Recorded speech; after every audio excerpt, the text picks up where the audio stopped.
So the other night we got our first dose of reality.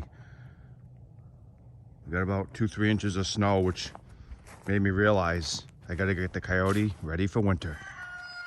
One small town New England family living out their adventures, one day at a time, sharing for the whole world to see. This is Build-A-Lot Acres. Please remember to like and subscribe if you enjoyed today's video.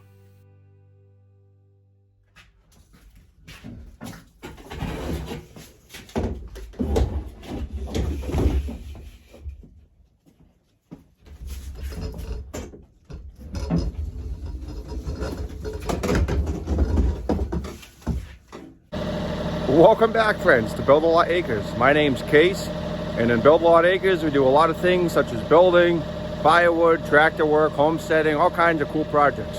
So check us out. But in today's video, we're going to be showing how I get the Kioti NX 4510 set up for winter and what I consider some essentials that you need to do serious snow removal with your Kioti tractor. Let's get into it. So one of the most important things you can do for your tractor, especially in the winter, but really all times of year, is let it properly warm up. You want to make sure that your tractor's been warmed up before you take off and start doing your work. So the tractor's been warmed up here for about 10-15 minutes. Let's take it out and get going on today's video. So any diesel tractor running in the winter, it's very important that you add a fuel additive to keep the diesel fuel from gelling up in cold weather. There's a number of products you can use. I like this. This is Power Service Diesel Fuel Supplement. They make this, I believe, for diesel and gas engines, but this is for the diesel engines.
Now, if you want to get exact with the amount of fuel additive you should add, that 32-ounce bottle treats 100 gallons of diesel fuel in 30-degree Fahrenheit and lower temperatures.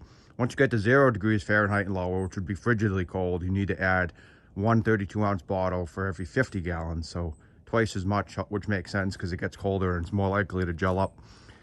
Although I don't add it by the 100 or 50 gallon. I just add it directly into my tank. The Kioti tank for this tractor is 14.8 US gallons. So that tank was pretty much empty. So I added about 4 ounces. You know, I just kind of did the math in my head. It doesn't have to be exact. I mean, if you want to be exact and measure it out with a beaker or measuring cup or whatever, you could, but I don't find that necessary. I've been doing it this way for the last, well, let's see, I got the tractor in May of 2017. So I've been doing it this way for the last 4.5 years. And it's worked fine for me. You can just add it, you know, figure out roughly how many ounces you need for your tank size, for your tractor. And it's pretty easy to kind of get a rough estimate of what you need.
All right, friends.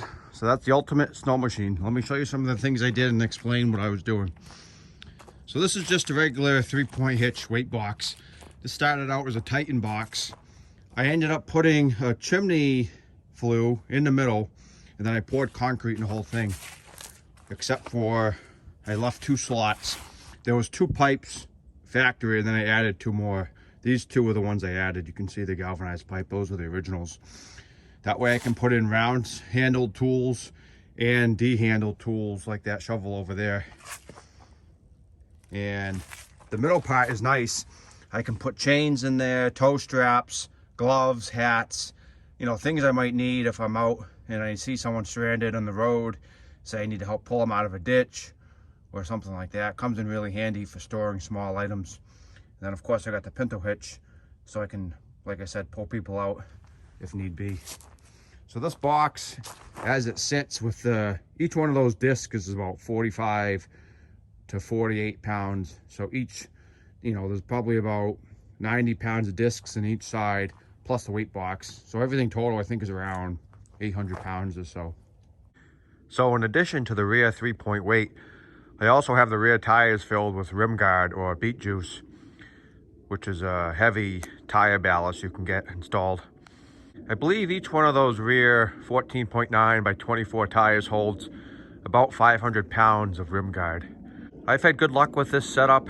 I haven't needed chains. I do have a fairly flat driveway, but these R4 tires have been great. They provide more traction than the turfs and they don't tear up the lawn as much as the R1s. But going on to the front, this started off as an 8-foot Western plow. I chose that brand because I got it for cheap from my cousin, and they're lighter duty than like the Fisher plows, which I didn't want something super heavy hanging way out in front because, you know, I don't need anything super duty. This is only for my driveway, which even though it's, you know, 1,000 feet long, I'm not plowing miles and miles of roads for hours on end. So this was plenty, but I'm glad I checked it when I did, because when I went to angle the snow plow, this hydraulic hose popped off, which sucks, but it's gonna be an easy fix. I got plenty of length. I can take that one hose off and then have them press on a new fitting. Shouldn't be too expensive or hard. I can get that done prior to any snow flying. But it's nice having it power angle, which we'll get into in a minute. But what you saw me spraying on there was this silicone spray. You could also use a car wax, although I think the silicone spray is a little easier to do. But the purpose is to keep this nice and slippery so the snow slips right off, which I'll show you some videos of the plow angling. Since I can't do it today because of the busted hose, I'll show you some videos of the plow angling and how easily the snow slides off.